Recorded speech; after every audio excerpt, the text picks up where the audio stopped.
the Greenwood King listing first. I just am, because I have an expectation that the Greenwood King agent, no matter who they are, has some level of integrity, knowledge, and experience. And I'm assuming that the others took it for $500 and it's their brother, and they don't really know what the hell they're doing. That's just an image. My image may be incorrect, and I'm not saying that's the only way to do it, but I think people base decisions on an image.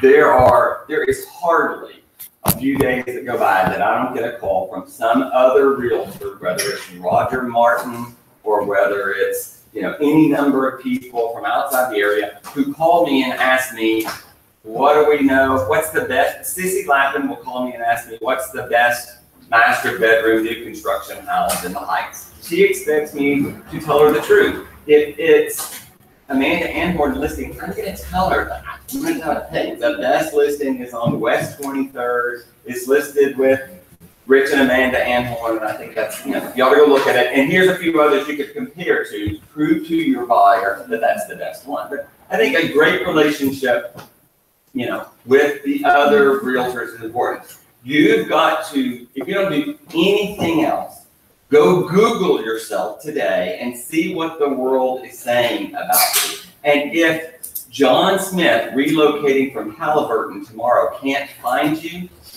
no matter how nice you are and what great contacts you have in an open house, and if he calls you on your listing, they ain't using you. They're not using you. They're not using you.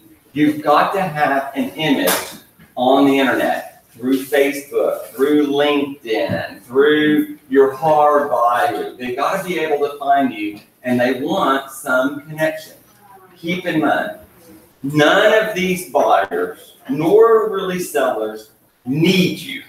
They don't need a realtor anymore. They're going to have to want you. They're going to have to see the value, your value-added proposition of why they would choose you over someone who will rebate them back 2.5% of the commission or list their house for $500. Why on God's green earth would they give you? And we need to keep thinking, get off of 3% and think of it as $30,000, because it sounds, that's what they read. They don't read 3%. They say, I'm paying you $15,000 to find me a house if you're going to buy a $500,000 house. They see the number. They don't see that you only get X percentage of that, the IRS gets the other percentage of that, that you don't sell a house every month, and so it takes, you're not getting rich on that transaction, but they don't see it that way. Great dialogue at the HAR board meeting yesterday about the Department of Justice and the FTC getting together about commissions again. They study these things about every decade to make sure there's no conspiracy. Is the consumer getting what they're paying for? And there's this huge push to make sure that the buyers pay for the buyer side. There's this conflict nationwide that the seller is paying all this commission, and is the buyer getting represented fairly if the money's coming from the seller side? We believe firmly that it does, that there's clear distinction between buyer's agents and seller's agents, that we're assure you it's going to be a push. The kickback is that the buyers don't want to pay an extra 3%, right? So if the Department of Justice rules that the seller can't pay the buyer's agent tomorrow, what do you think buyer's agents are going to be paid to go represent the buyer? It ain't going to be 3%. You think they're going to come up with a down payment of 20% and add on their closing costs of the lender and add on the buyer's commission? No, they're not going to, I assure you. So as an industry, we're going to have to continue to fight of the separation and the value of what it is that we're providing for the buyer side. That's just a national topic. It's nothing I don't think we have to worry about. But our industry is constantly inundated with these sort of things. It's the Zillows of the world. If HAR, I can take all of our listings and I don't have to share them with Zillow at all. I don't have to. I can say, you know what, we're not going to play with y'all anymore. You're going to have to go to HAR to find the information. But then our listings aren't going to be on all those other websites. And if you come from Philadelphia or Bangladesh, you're used to looking at Zillow. You don't know what HAR.com is. And so for me to be fair, for the sellers, we have to almost put this information out there so that someone can find our listing. And while Zillow's going to sell our listing to John Smith, who doesn't know shit about the Heights, at least it brings a buyer over to 1129 Woodland that we might not otherwise have. So I try and look at it that way. But it's constantly evolving over there. So I think we constantly have to be telling the world what is our value? What is the value of a real estate agent? What do I do? And then what we have to do is continually do that. And it's hard. I mean, it's hard. I look at our industry, and I think we do a disservice to ourselves of not thinking of ourselves as these great professionals. If I were a doctor every day going to perform LASIK surgery or knee surgery, I would be studying the latest techniques every day of LASIK surgery. I would be studying what they did in Japan and how they did it in Santa Barbara and what they wrote in the New England Journal of Medicine. And I would be spending a fair amount of my time not just performing what it is that I've done for the past 5 years, but what they do in other places, right? And that's the way I think we have to look at our industry.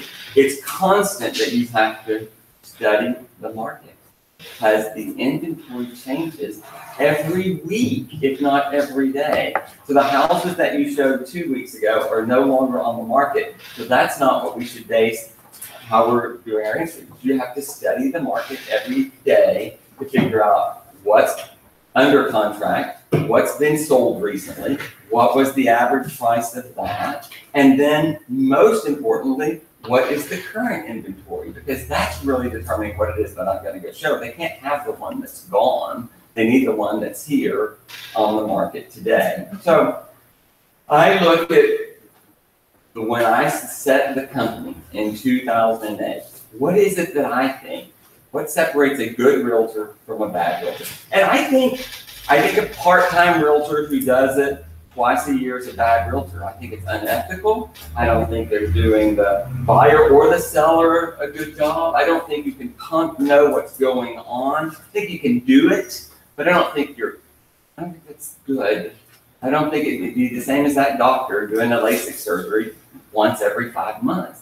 Is that who you want to go put your eyesight to? I don't think you want to trust that person.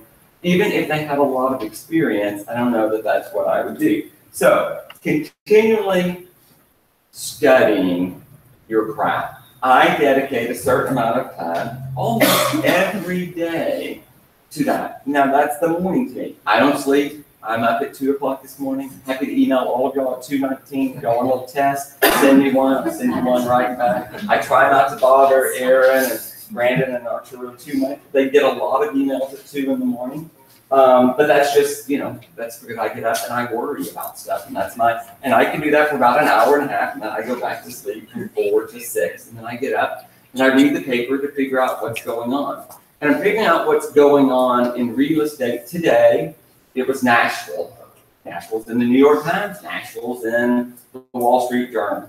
Totally random. It's not the same article about basically the Heights, changing of these inner city neighborhoods that used to be very diverse, that are becoming very white, people in neighborhoods just like the Heights, bitching constantly about the amount of traffic, the amount of people, the amount of trash on the sidewalk. There's just more people. It takes 45 minutes to go what used to take 10 minutes. Got to wait in line 10 more minutes than you used to have to just at an intersection. It's not near as diverse as it used to be. It's white people. Look who's in this audience. Are we very diverse over here? We got a lot of Indians. We got a lot of Africans. We got a lot of Asians, Persians. I don't see it. I see my neighborhood is fairly reflective of fairly affluent white people. And that's the changing demographics of a lot of our inner city. It's less affordable. My children can't afford to live here. I moved here literally 20 years ago. My garage apartment as a divorced man at 33 was $300 a month to live at 1134 Dunbar. Okay? The first house I ever bought was 1102 Robbie. It had a fire in it. It was $62,000. That's what I bought that for. The second one at 1545 Nicholson was $75,000. I couldn't afford those. So before I was finished with the remodel, I sold those to builders and I bought 515 Heights Boulevard for $172,000. 5% down, owner finance. I was a realtor, I got 3%. I closed in October, so they credited me their pro rata share of taxes, and I could get into 515 Heights Boulevard for about $1,100 for a down payment, and my payment at 7.5% interest under finance was $752 a month. I paid taxes at the end of the year, and I could afford to live in the Heights right there. And I catered at night, you know, and a second job, and I bought ceiling fans at Target when they were on sale for $9.84. I mean, that's how I made it getting started in my career over here. It's harder for people to do that today. And I think, I'm not saying it's good or bad, it's just the things that I studied. But I will still tell you, there are plenty of $50,000 and $60,000 houses within 10 miles of downtown Houston. People just don't live there. My kids look at the Heights and want to live in the Heights. They don't want to live in Asheville Garden or Denver Harbor or over by LBJ over there between 59 and the other. They don't live near Intercontinental Airport where they could go and build a nice little house for $90,000. Brick house built in 1972, you know, on 15,000 square feet of land. They don't live there. They want to live in a $500,000 bungalow. But they're unrealistic about how that's going to work. But you know, I explain all that because I just think that's a background from where we came from. I inundated myself into geography. I was used to realtors who came from a subdivision mindset. I came from Huntsville and Conroe, and so the little realtor with the bouffant hair, the flags up on the Esplanade, you know, on 4th of July. They had the Father's Day barbecue, you know, they were all about back to school backpacks. They were entrenched into geography, which is a natural way to start, especially 20 years ago. Geography's changed. The sphere's changed. Now it's the Jewish community, it's the new mothers, it's recently divorced, it's parents downsizing from their kids, it's millennials, it can be whatever. I'm surprised, my client, there's a lovely study today about millennial buying patterns in the New York Times, which I think is fabulous, whatever. My single lawyer, I bet he's 31, I doubt it, you know, is buying Star's listing on Hawthorne. It's a 4-bedroom, 4,000 square foot house for $1.1 million. His very first house, over here, you know, is a damn mansion compared to what I bought or my parents bought or other people bought. The front page of the paper today, starting salary for an attorney today in Houston, Texas, average salary, $195,000 is what they're paying that guy. It's on the front page of the newspaper today. And I think those are trends. Every one of those lawyers going to buy a house, have friends going to buy a house. No matter what house they buy, they're not going to stay in it too long. They're all going to be upwardly mobile. They're either going to make partner and buy a big house, or they're going to decide they want to go teach school and have to sell the damn house they bought because they don't like that lifestyle anymore. But that's a group, and probably for me, at least 1/5 of every buyer I've ever had has been a lawyer. Now, those lawyers, every one of them could go represent themselves. So I'm constantly fighting the battle of, you know, meeting with them and explaining why if they get a DWI, they need to go hire some lawyer that specializes in that. And if they get a divorce, they need to go hire a lawyer that specializes in that. Just because they're great at oil and gas law doesn't mean they know shit about real estate because they took one class at the South Texas College of Law 4 years ago. That's not even reality over there. But I think I do a very good job of explaining my value along the way. So, you know, I think we have to look at what are you doing? You know, what are you doing? What does the internet think about you? You know, do you have a great bio? Are you changing your bio on a regular basis? What is your internet presence? And I want you to know from the very beginning, I am a nuts and bolts boutique real estate owner. That's what I do. And I try and make it very clear. I am not the technological guru. I am not the marketing guru. I am not the lead generation guru. That's not what we do. And there are very successful realtors who don't know shit about paragraph 6A, who because of marketing, look good out into the world. They have a very good presence. They're the Kim Kardashian of real estate over here. Doesn't mean they know anything, and maybe they get them a great assistant who can do it, or you know what they do? They bond and brand themselves with a firm who can do it for them. Some people are just good at getting business, and they pass it off to somebody else who doesn't work. And that method works fine for a lot of realtors, just as long as you have someone to do the work. For you to be successful at Boulevard Realty, you are going to have to brand yourself with what it is that we have strength at. I have knowledge of the nuts and bolts of real estate. I understand these contracts. I understand the purpose of them. I understand the legality of them. I understand how we can utilize them and how they can't be utilized. I have a very good relationship with the realtor world, from everyone at HAR to every broker and every owner. We have a reputation out there.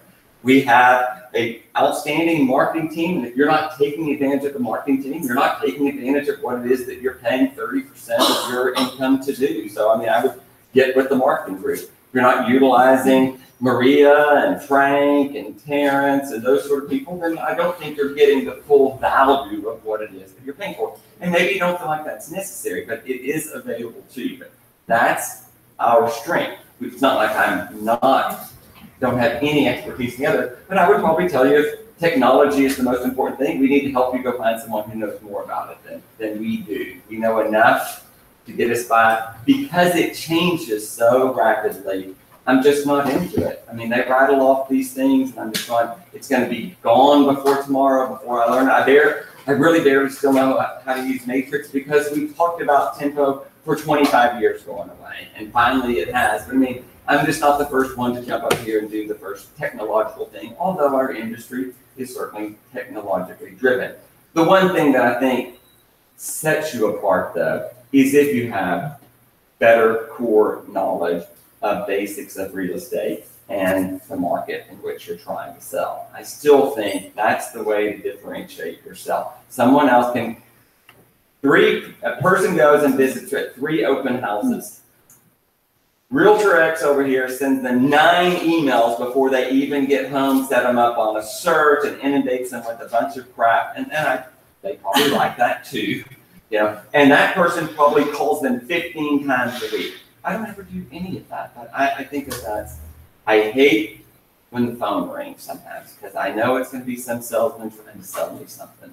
And so I try and avoid that. I want to send them the voicemail, I want to see who it is, and then I want to call back the people I really want to talk to.